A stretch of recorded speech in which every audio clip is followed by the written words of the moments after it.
Yeah, you know, you're crazy if you don't. I mean, you sort of have to have a little short list in your mind, and we did for all the characters, and we were, I mean, I can genuinely say in every case we were so lucky to get people that we desperately wanted to have. We weren't settling, as you can see, for anybody.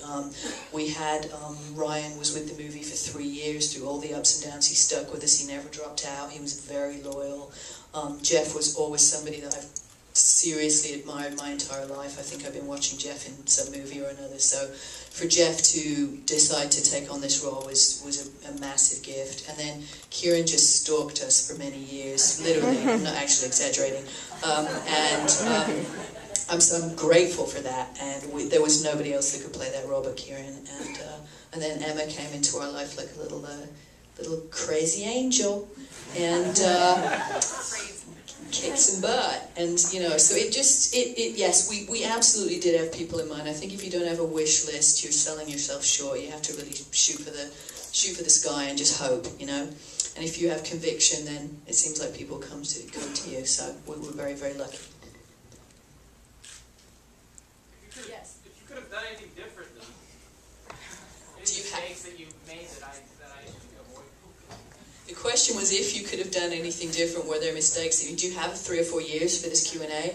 I mean, yes, there were things I would have done differently. Yeah, I mean, you know, yes and no, in that, you know, when you finish a movie, you're just grateful to have completed a film. That feels like a monumental hill that you've climbed, and so to sort of second guess yourself too much is just way too masochistic. So we try not to do that. But, you know, I mean, no one's ever going to tell you they don't wish they had a little more time or a little more budget. And maybe next time I'm going to get a little more of both. So we hope. But, you know, for the most part, no. I don't sort of cry myself to sleep at night thinking, oh, shoot, you know. You have to own your film. You have to make it with passion and just, you know, stand by it. I don't know how else to do anything in this business other than that. So.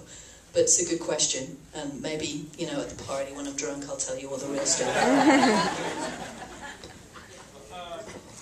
don't know that much about the process of making a movie. Me neither. For an independent film, do you go out and find investors after you write the screenplay, and you know, can you just talk about how you do that, and what kind of people are out there that make that kind of investment, and do they make money? Will they make money on this movie, or can you just?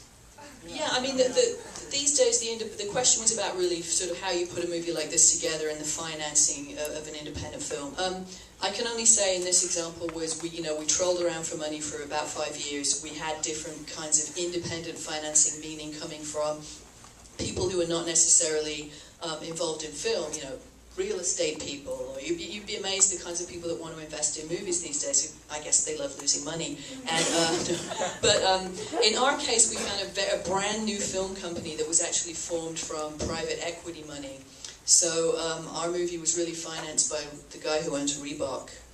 It was a shoe guy who just had a passion for film and gave us some money. And you know, it was a question of getting a project together, then getting some cast involved, then going and finding investors, finding producers who would help us find those investors. You know, these days, I think the independent financing scene is more haphazard than it's ever been, so my advice would be to never look in the obvious places anymore. Look under a rock, you know, ask a neighbor. I mean, people always know somebody who's looking to get into the film business and invest. It's actually really, really interesting the way movies come together. And if you can find investors that aren't real full-bore movie people, they're much more patient about making the money back, actually.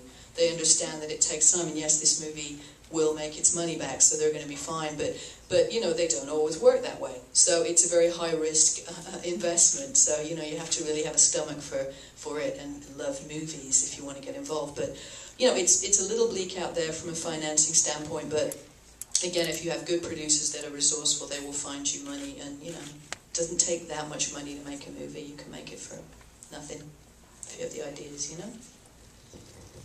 There's someone over there who's trying to get our attention the whole time. You with the bright green sweatshirt. Sorry, my question's for Emma. Sorry. And I was wondering, after you've made the movie and you're done and you're totally finished, sitting here and watching yourself on screen, I mean, for me watching you, it's like, had I not seen you here, it's like you don't exist. You're famous and you're this person. Super you're famous. great. I got snuck in here, but for you, watching yourself on screen, what do you, I mean, do you take it in as the movie, you just take it in, or do you critique yourself, or, I mean, how do you feel watching yourself in screen with everybody else, like from our point of view? What does it feel like? It used to be fine.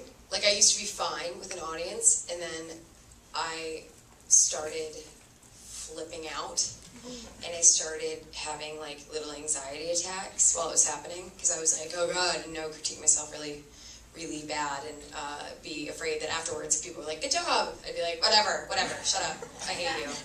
It's fine, I know I sucked, I'm fine. And that was last week. The screening we had in New York, and then today I tried to kind of take myself out of it and forget that it was me, and that was much more bearable, so I'm going to try to do that in the future. But once I really am like, that's me, remember? Oh shit. It gets pretty brutal. It's pretty brutal. But it's constructive, I try to remember what I'm seeing and not do it ever again. I mean, I don't think you should have changed anything. I thought it was perfect. But